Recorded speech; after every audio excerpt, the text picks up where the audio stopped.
On the 19th of November 2021, Kyle Rittenhouse, who is white, was acquitted of all charges for defending himself against rioters in Kenosha, Wisconsin. All of his assailants were white.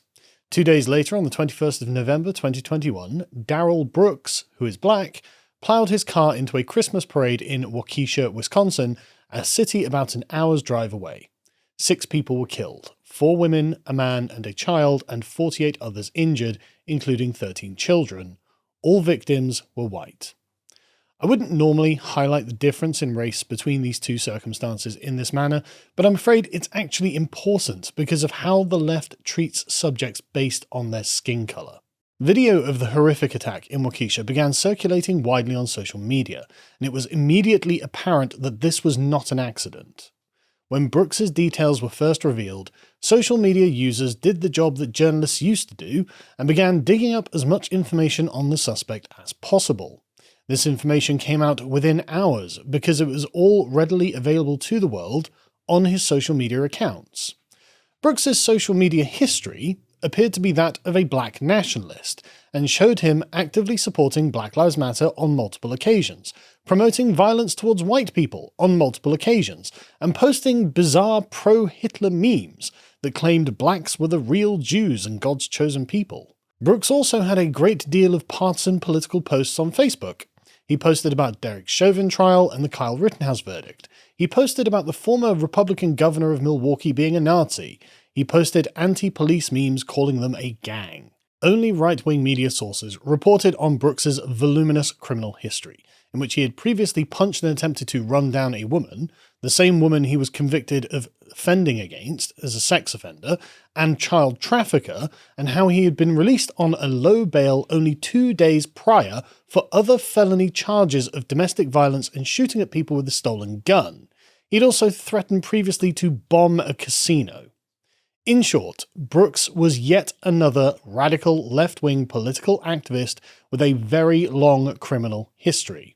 He seems to believe false partisan media narratives surrounding important events, and this seems to have shaped his radical world view. Before the full details of what had happened in Waukesha were known, the media had already begun crafting a defensive narrative around the suspect and downplay any potential connection between the attack and his political activism. CBS News called it a crash. CNN and ABC News claimed, without any evidence, that Brooks may have been fleeing another incident. The Wikipedia article was initially titled "The Waukesha Christmas Parade Car Crash." MSNBC, again without evidence, called it an accident. Twice. Rachel Maddow failed to name Brooks and show his picture or give any details about his criminal history or political opinions in her segment about it, and the Washington Post literally said the tragedy was caused by an SUV. These were all lies, either directly or by omission. 2 days later, Waukesha police held a press conference to inform the public that they did not believe he was a terrorist, but did characterize the attack as intentional homicide. They revealed details to show that everything the media had said to this point had been an outright lie. Brooks had not been fleeing a knife fight, he was not being chased by police, and the carnage caused by the attack was intentional, and the police had done everything in their power to stop it. For some reason, this did not prevent the media from continuing to attempt to play defense for Brooks. Even after the police conference, CBS and CBN still framed the attack in neutral terms as a crash. The Daily Beast derided journalists Andy Ngo and Tim Pool as trolls for having the temerity to dig up Brooks's social media history and claim it might be relevant to his motivation for the attack. Where would they learn such a technique? Well, from the Daily Beast themselves, of course, who did precisely this in the case of Kyle Rittenhouse, whom they declared to be a, quote, rifle-toting teenage Blue Lives Matter and Trump fan after rifling through his social media history. This morphed into the totally unsubstantiated narrative that Rittenhouse was a white supremacist, and that had become received wisdom in progressive circles, but there was not one shred of evidence to support it. Even Joe Biden called Rittenhouse a white supremacist. When White House Press Secretary Jen Psaki was recently challenged on this in a daily briefing, Psaki instead decided to repeat the false claim that Donald Trump supported white supremacist groups and refused to admit the Biden administration's error. After Jacob Blake was justly shot trying to get a weapon while being restrained by police, Joe Biden and Kamala Harris visited him in hospital and poured sympathy on him. They have shown none of this concern for the victims of the Waukesha attack. Despite the criminal history of Joseph Rosenbaum, one of Kyle Rittenhouse's assailants, being public knowledge, celebrity activists still praise his name. Rosenbaum anally raped 5 young boys, and yet here we have the Mandalorian himself lamenting him. The media did not have to defend Darrell Brooks. They did not have to begin their coverage of the Waukesha Massacre by downplaying or obfuscating the reasons for the attack. They did not have to attack right-wing journalists for accurately reporting the facts.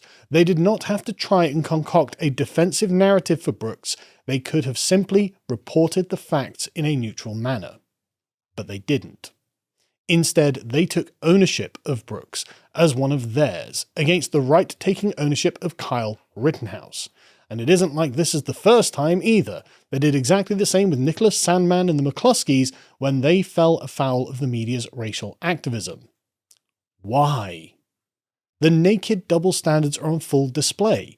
We can see the bias, we can see the lies, and we can see the refusal to accept their own mistakes. We know this, and they know we know this, and yet they continue doing it anyway. Why are they doing this? The left seems committed to this course, come what may. It seems that there is no lie too brazen, no offence too gross, no criminal too evil that they will not accept as their own. Look at the caliber of their martyrs.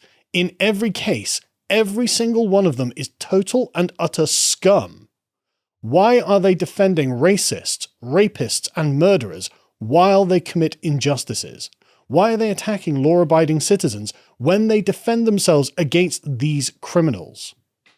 It's hard to believe, at this point, that the left wing as a whole is not committed to the absolute destruction of the civil society of the United States. Everything left-wing politicians, activists, and media support seems to be an attempt to destabilize the social conditions in that country.